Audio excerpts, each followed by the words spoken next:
Every single day, we trust our lives to software. And yeah, most of the time it just works, but behind that smooth experience, there's this hidden world of digital detective work. So today, we're going to dive into the classic book, The Art of Software Testing, to uncover the secrets of how you find flaws in a world that is just almost infinitely complex. It's a fantastic question, isn't it? Code is supposed to be these precise, logical instructions. It's not like a car engine with parts that can, physically wear out. So why does it feel like our apps and websites break so often? Well, the answer is kind of simpler and way more mind-boggling than you'd probably guess. Okay, take a look at this diagram here. It represents a pretty simple program. We're talking maybe 20 lines of code. Each one of those circles is a statement, and every arrow is a choice, a different path the program could take. Looks like a basic flowchart, right? But the real complexity is kinda hiding in plain sight. So here's the absolutely wild part. When you actually calculate the number of unique paths you can take from the start of that simple program to the end, it's not 1,000, it's not 1,000,000, it is 100 trillion. That's a 1 with 14 zeros after it. Just insane. And to wrap your head around that number, think about this. If you could run one test every 5 minutes, 24/7, it would still take you 1,000,000,000 years to check every single path. So we're not just talking about something that's difficult, we're talking about something that is physically impossible to do. And that right there is the heart of the problem. Testing software exhaustively isn't just a matter of having a huge team or a super fast computer. For all practical purposes, it is a mathematically impossible problem. Which leads us to a fundamental truth. You can never test everything. So if we can't test everything, what do? Just give up? No way. The solution starts not with some fancy new tool, but with a whole new mindset. A way of thinking that feels completely counterintuitive, especially for the person who built the software in the first place. This quote from the book just nails the issue perfectly. A writer knows what a sentence is supposed to say, right? So they can easily miss what it actually says. And it's the exact same thing for a programmer. They know how the code is supposed to work, which makes them blind to all the ways it might actually fail. This slide really breaks it down. A programmer has a constructive mindset. Their entire goal is to build something and make it work. A tester, though, they have to adopt a destructive mindset.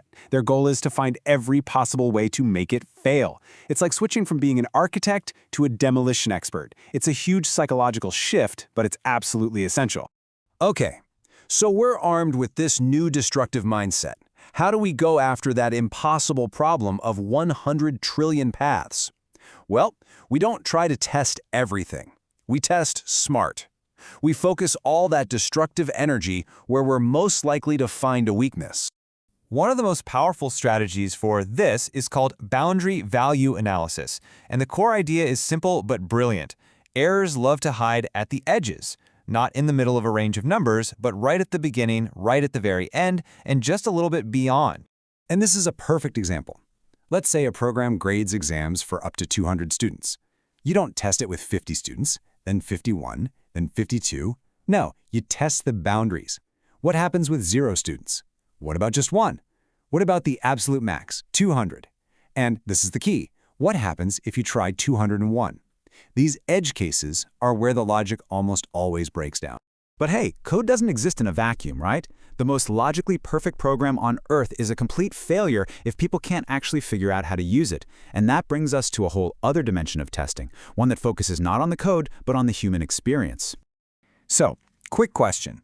How many people do you think you'd need to watch using your software to find most of the major usability problems? 100? 50? The real answer is just shockingly small. That's right, just 5. Research has shown that by simply observing 5 real people trying to use your software, you'll uncover about 83% of the usability flaws. It's another perfect example of working smarter, not harder, to find the errors that really matter. So let's pull all this together.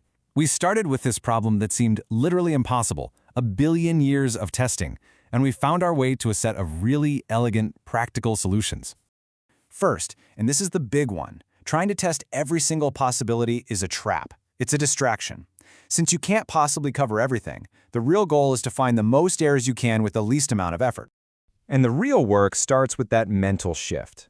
You have to stop thinking like the proud creator who just wants to show that their thing works, And start thinking like a skeptical detective who is determined to prove that it's broken. And what this all shows us is that brute force is really no match for a clever strategy. By intelligently focusing on those boundaries and edges, testers can find a huge percentage of bugs with just a tiny fraction of the effort it would take to test randomly. And finally, maybe the most important bugs aren't always buried deep in the logic of the code. A lot of times, they're right there at the interface between the code and the human being. Making software that works isn't just about making it correct, it's about making it actually usable.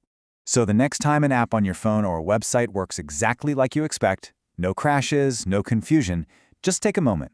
You're not just experiencing good code, you're experiencing the result of a hidden craft, the subtle, destructive, and truly essential art of software testing.